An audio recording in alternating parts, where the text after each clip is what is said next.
Welcome to episode 140 of My Circus, My Monkeys. It is August once again, and in the past few years, I've typically done episodes about surviving all of this back to school business. But this year, I wanted to take a different approach. If you love your job and your well being is high, feel free to go back and listen to those episodes to help you get through all of the craziness. But if you've already been wondering whether your position is still a good fit for you, keep listening.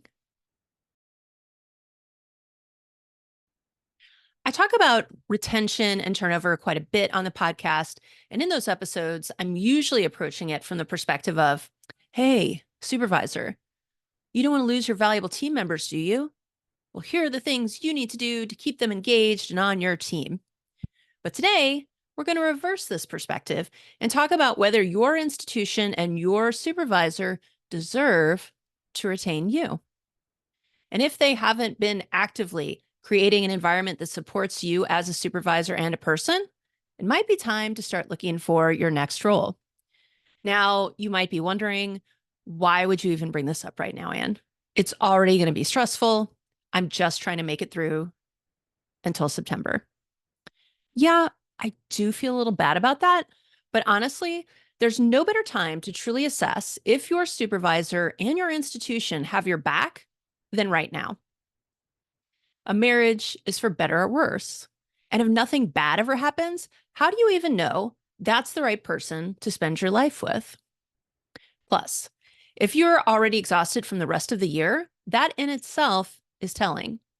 I recently had coffee with an old colleague, and they told me that their freshman enrollment was actually up by like 200 students. And so I asked if that meant there'd be hiring more advisors to handle the increase. And I was a bit shocked and kind of disappointed to hear them explain, no, we can't even keep those people busy during the summer. Every time I leave my office, they're just chatting with one another. Now, I happen to know some folks who work in that department, and typically they are overwhelmed by all the stuff they have to do. And people are not robots, they're not computers. You can't judge people's productivity based on whether every single moment is focused on doing. In fact, that works against human productivity, not to mention the strengths framework. It is natural and necessary to have ebbs and flows in the work cycle for the year and even the day. You are not a robot or a computer. You need breaks, human interaction, and downtime to be at your best and, ironically, your most productive. You deserve to be somewhere where you can do good work and be supported while doing so. Your job should be a mutually beneficial agreement with your institution. So let's jump into a few things to consider when deciding whether or not it's time to start looking for that new job. So, first big category is engagement. Franklin Covey said, always treat your employees exactly as you want them to treat your best customers. And I've often talked about how employee engagement is just as important, if not more so, than student engagement. In fact, Gallup has found that engaged teams have 10% higher customer engagement. And of course, our customers are our students, our parents, other key stakeholders. So, my question for you is, how is your engagement? Now, I've done deep dives on the Q12, which is Gallup's engagement hierarchy. So feel free to refer back to that or just Google the Q12 if you want a little bit more information. But in a nutshell, Gallup has identified 3 types of employees: engaged, not engaged, and actively disengaged. And from an administrative standpoint, I think it's easy to think about the folks who are not engaged or actively disengaged as maybe having bad attitudes or even being problem employees. But employee engagement is a joint responsibility. You should absolutely be doing things to try and be more engaged, but your employer also has a responsibility to create an engaging environment, just like you do every day for your students. In the last few workshops that I've done on engagement, I realized that I tend to talk about those 3 categories from that viewpoint. But that puts the focus on the employee. Like if Bob is actively disengaged, the question you'll probably ask yourself is, well, what about Bob? How do I fix him? what can we do to make things better, like that sort of thing. And the follow-up thoughts are probably something like, he needs to fix his attitude and get his bleep together, or we're going to just have to let him go. And honestly, sometimes that might be true. But more often than not, the real question is, how can I, as Bob's supervisor, make sure Bob is getting what he needs to be engaged? At my last institution, I started out as an engaged employee, but as the administration and culture shifted, I found myself surprisingly and squarely in the category of actively disengaged. And I think I've mentioned this before, but I was actually at Gallup in Chicago doing their engagement champion training when I realized this. And I had already been thinking about leaving, but this was the last straw. I already tried to change the environment and work within it. So I knew that I would just be wasting my valuable energy continuing to work there. Now, I was going to do a whole separate section on whether you're getting the support you need to be successful, but ultimately, that's what engagement is. If you work at an institution or under a supervisor that isn't upholding their end of the bargain by creating an environment where you can be engaged, it might be time to go. All right, another big category to think about is the stories that you have and how you're using your strengths. And I'm lumping those things together here because often there's a huge overlap. We have stories that impact how our talents show up, and our talents impact the stories that we have. Why is this important? Because if you're wondering whether you need to get a new job, it is important to separate the institution and the job from how you are responding to those things. Sometimes the challenges of the job are simply pointing to your own areas of growth. And I'll give you a few examples so you know what I'm talking about.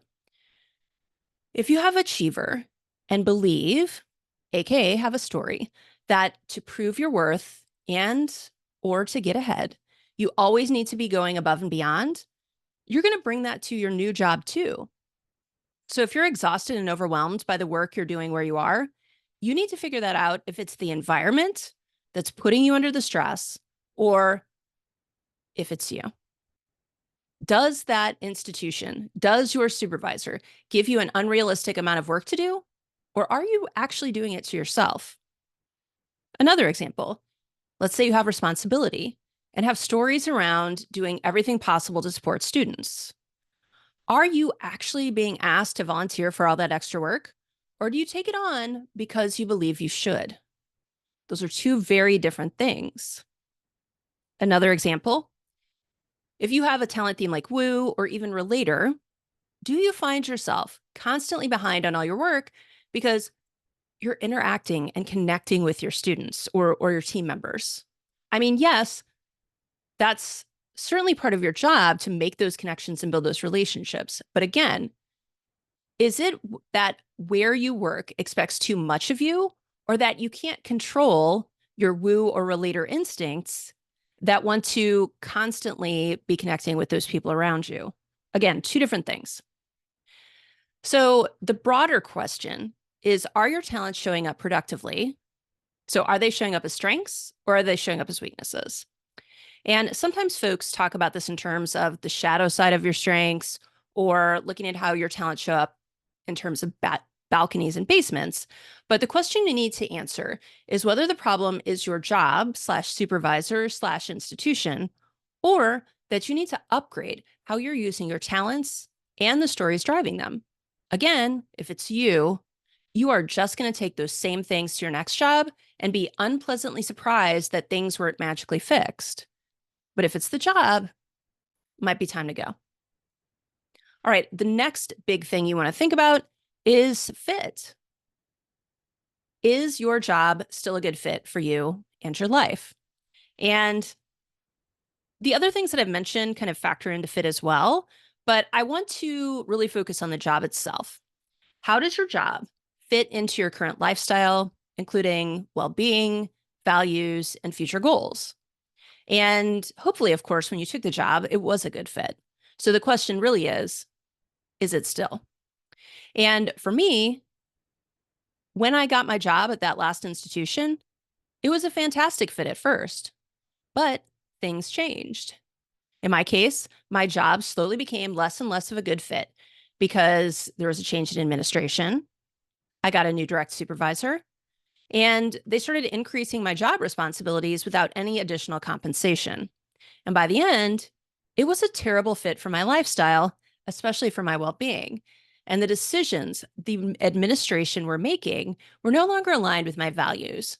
And it impacted my future goals from the sense that I wanted to be a happy and healthy person, and my job was 100% getting in the way of that. Now, there's a lot of things you consider when we're talking about fit. So I want to give you a few ideas or questions to ask yourself. One is, do you have the work-life balance you want or need? And I know I've previously talked about work-life balance as being kind of a myth, but what I mean here is, do you have enough energy for both? Or are you giving everything at work and have very little or nothing left for your personal life? Another thing to consider, does your work leave you feeling fulfilled? And what I mean is, do you feel like you're contributing something no matter what your role is?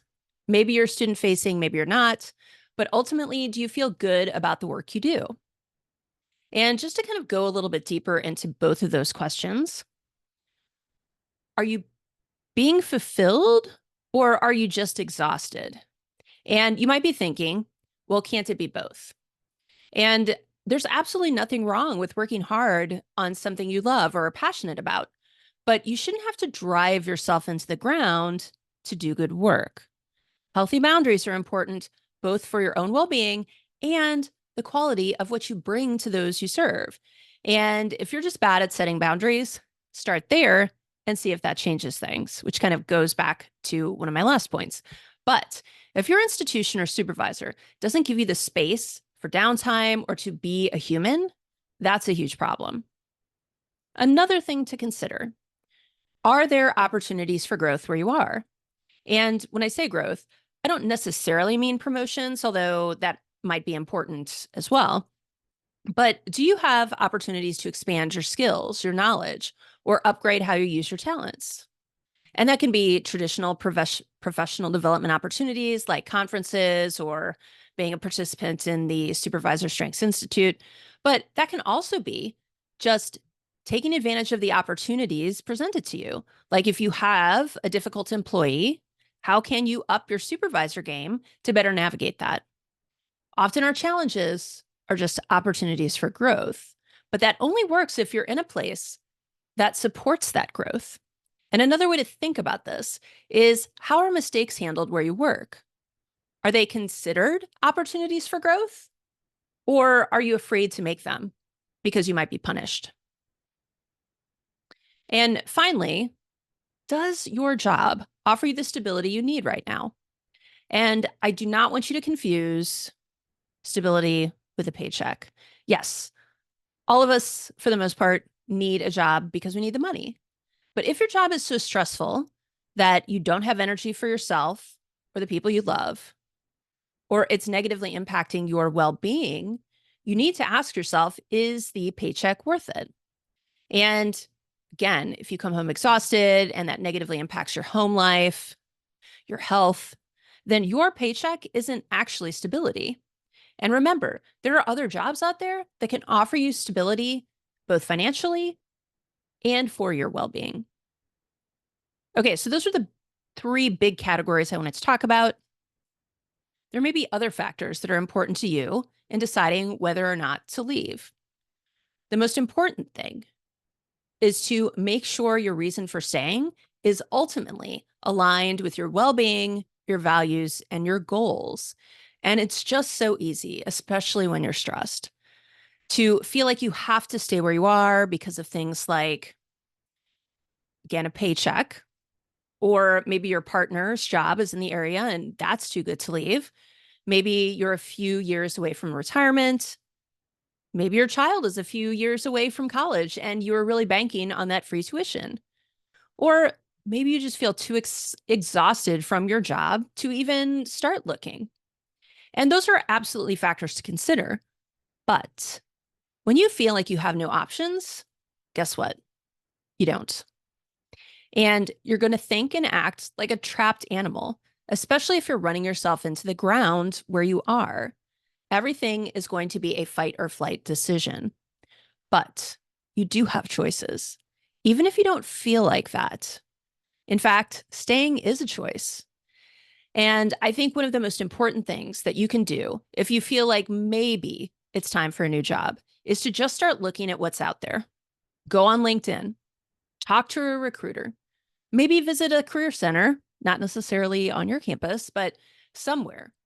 And this is true whether you love your job and are just thinking about your next steps, or you don't know how much longer you can survive where you are.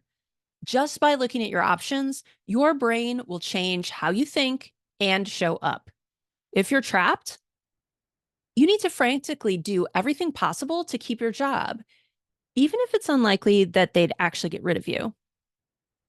Remember, when you're stuck in fight or flight, you cannot see things accurately. And if your brain realizes that this job is not the only thing keeping you and or your family from disaster, it can change how you feel and behave. You can open yourself up to possibilities, both where you are now and where you might go. Looking doesn't even mean that you have to leave or even apply for a job. It just means that you have a more realistic idea of your options. And even more importantly, it can give you the freedom to change how you show up now.